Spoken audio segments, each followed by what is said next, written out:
Ricky Starks in the place. Big week for my guy, Ricky Starks. I've been on the train for a long time. This is well known. But finally this week, Ricky Starks' AEW title match. Main event stuff with MJF. Like I said, overdue, man. But last week, that fire segment, that kind of go-home segment you really want for the big title match. Yeah. How are you feeling now, like approaching the date? Because the work's done, right? Like in terms of prep, but now people want to see. You've got them ready to see. What are they going to see? Yeah. I was actually taken aback by the reception just because I feel like people have seen me cut promos on AEW television, and I feel like, that wasn't one that type hasn't been, it's been done before by me. So I guess I was just taken aback by it. I definitely do know that you've seen the promo. Now you have to see the work. And I don't think that I have not delivered when it comes to my in-ring ability at all. So I think those two things I back up really easily. I'm looking forward to this Wednesday just for the fact that I talk a lot about not really feeling like I'm acknowledged for the talents that I have and things like that. And that is a natural thing to feel. I'll bet I make sure that I'm not whiny about it. And I think after Wednesday, and I think after this Wednesday, it's going to be such a culmination of things for me in terms of people really stepping out and be like, oh, wow, how come we've never seen this before? Well, I can tell you why. But, it's going to be a big deal for me. And I'm really looking forward to it. Do you think the reception is because of where the promo is, like, the program, the spot, and who it's against? Because MJF is kind of known for his mic mastery as well. I don't think, and he's gone across from CM Punk and many other great masters on the mic. But, you could argue no one's really put it on him like the way you did last week. So I feel like it's a combination of those things, perhaps, of like stepping into the moment, the situation, obviously the title being involved, and MJF. It's kind of a great cocktail, maybe. Absolutely. And I think watching it and hearing Max just rip into me, I don't think people really thought that I was prepared. And I'll bet I really wasn't in terms of, knowing what I was going to say until I grabbed the mic and just started to riff and speak from the heart. But I think that last Wednesday, I more than proved myself to everybody watching, not just people in our company, but to everybody, that I can stand toe-to-toe with any of these so-called great promos and do it in my style. I can't tell you how many people I heard who tried to say, Ricky should slow down. He shouldn't talk so fast. He was stumbling over himself and this and that. And to that, I tell those people to go F themselves, because you do a 20-minute match and then cut a promo afterwards. I think people are so used to these weird wrestler promos, where a guy like me who comes and you actually talk to somebody who's enraged and passionate in real life. People who talk, they just talk, man. They talk so fast and you can feel it. So that's my style. That's how I like to operate, obviously. And for the most part, I not only prove to people watching, I prove to my boss as well what I've been trying to say for the longest time. Listen, you got your Maxes and you got all these top people. I'm up there just as well. And I feel like I proved that. Yeah, man. Two things on that. Number one, I'd read that you'd said to Comic Book that you'd prepped something, but then when you got into the moment, you just kind of went with what you went with. What do you think? Would you kind of wish that you'd got to say what you wanted to say, or are you delighted that you went the way you went?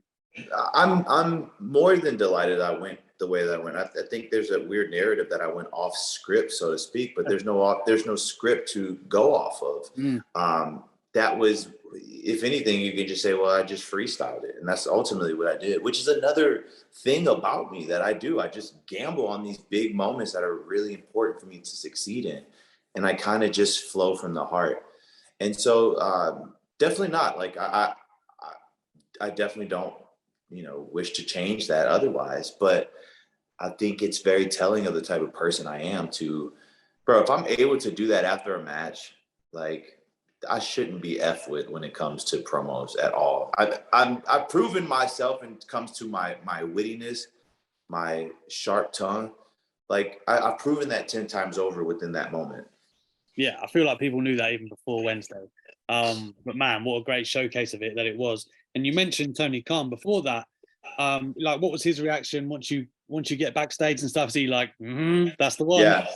Yeah, he was very happy with it. Of course, I honestly I walked back and I was like, okay, that was cool. And Tony was just like, because wow, thank you so much, Ricky, that was great. That was a home run, blah blah blah. So you know, it's cool that he enjoyed it and that he approved of it. Interestingly, I wonder what was MJF's kind of reaction? Do you think he was taken aback? Well, he knows about Ricky Starks, but do you think, what was his reaction when you put it on him? Do you think? Through a mutual friend, I heard that he was a little bit like, "Whoa, okay." And that was kind of the case. Even Mark, I remember Mark Henry was like, "Wow, I did not expect that." He goes, I kind of knew that you could, clap back, so to speak, but I didn't expect that. And I didn't expect it at the rate that you had it, where you had your foot on the gas pedal. I said, well, that's how it is. like you've kind of said though, you've been waiting. Like, this is your first title match this Wednesday, but yes, a lot of people have been calling for like Ricky Starks to be more for for a couple of years, really, to be honest. Like, is that another thing too, that the hunger that you've got inside right now, you must have been chomping at the bit of this for a while. Talk to me a little bit about what you've been saying to Tony. I mean, it's nothing that I've been saying. It's just really what I've been trying to prove in the ring. I think after that promo I cut where I lost the title to Hook, I thought that was more. I thought that would have been the time. There was a moment before that too where I kind of took it upon myself in these Road 2 promos where I was saying like, hey, you bring in these people and you put them up against me, and I'm going to show you the reason why they aren't in the other company anymore. I'm going to show to you that the investment you have has been here since June of 2020. So that's the mindset that I've been on. And, to have a first time title match against Max, nonetheless, who I've wrestled on the independents, to have that on national TV in Dallas this Wednesday for Winter's Coming is more than people go, well, how do you feel? And I go, what do you mean how I feel? I expected this. This is what it should have been, a year ago. That's how I feel about it. And I'm excited about it. I'm elated, but also too, this is more of me being like, this is what you have for some reason missed out on. And I'm going to show it to you. And I still got enough time to do it my way. Exactly what you just said. I felt when you had the microphone last week. You know what I mean? I felt like, oh man, he's seizing. Right, that's what he's doing. He's seizing it right now, and that's why I can't wait to see it go down on Wednesday as well. You just mentioned though that killer promo as well when you dropped it to Hook. Like, that night was kind of cool all round, right? Because you'd had a hand on being with Hook and kind of, if you like, passing a torch from his dad back to Hook in a kind of way. And then you go into a feud with Hobbs as someone you've been close with as well. What did you think of? Because you mentioned that was the moment to really springboard, but of course you get the feud with Hobbs. Were you happy with everything that went down there? Was I happy with the feud? It was cool. Yeah. It was cool. It was cool that Hook got the FTW title. I thought that was a cool moment because prior to that, I was there when Hook, came onto the scene, and so that was awesome in itself. And I know Taz was really proud that his son was able to recapture his title that I took from Brian Cage in Austin, Texas. So it was a good, joyous moment too. That's also when I had wrestled Danhausen as well. So yeah. I did a match, and then of course once again had to cut another promo after a match, and there it is. Another situation in that ring where I just spoke from the heart. which I really haven't talked about. But yeah, that was another moment where I kind of just talked from the heart for a minute. And even before we came back from commercial break, I remember grabbing the microphone and like, look, guys, I'm really trying here. So yeah, I think for me, what you'll always get out of Ricky Starks and it comes to a microphone is speaking directly from the heart.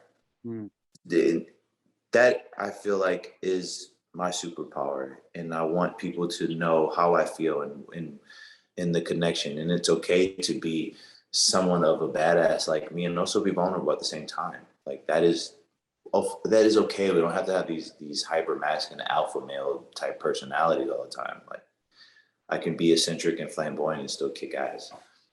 I think that's how that's how you connect though. And a lot of people obviously identify with that. Just a couple of closing ones here before I know I have to let you go. You mentioned Taz there. I guess you worked closely with him for a long time while you've been in AEW. We talked about Regal last time we spoke as well. Unfortunately, he's departed now, but you were talking about, the days that he would set up in the ring on TV and stuff. I think people would be very interested, with this coming of age form, we'll call it.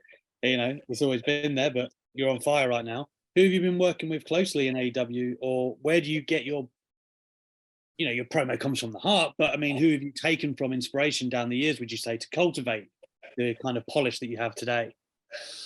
I mean, the people in New Orleans is who I kind of mimic myself after. And it's not even mimicking because I'm from there, but it's people who I base and think about when it comes to promos, and how raw and truthful they spoke.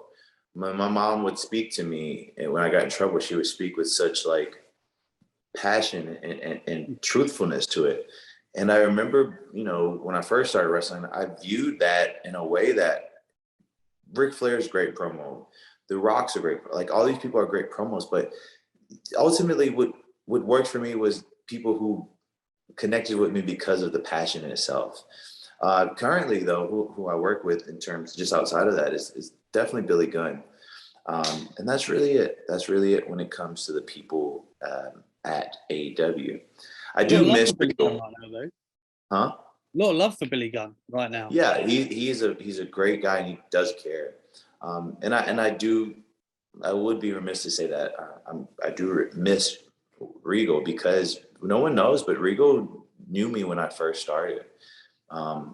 Back in like early 2012, up until this point, I had known of him, kept in contact, always saw him. He has seen my potential. He's seen my growth. It was great to see him when he showed up at the pay-per-view this past March or whatever. And I was sad to see him leave, for sure. But that's just how it goes in this business, sadly. But yeah, he was another guy that I would kind of ask and talk to, and because I just had that relationship built with him already. And then of course I still talk to Cody.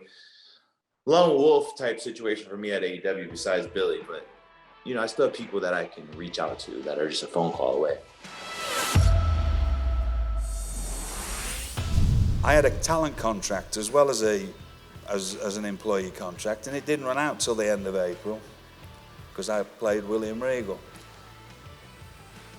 I started for AEW on the 2nd of March, or when I was 7th of March. I didn't call anybody else. I just sent that message straight to the boss. Hey boss, I've got this opportunity, this thing, Brian, and he loves Brian as well. Absolutely, you go. And still paid me till the end of my talent contract. So I was the only person who ever got paid by both companies at the same time.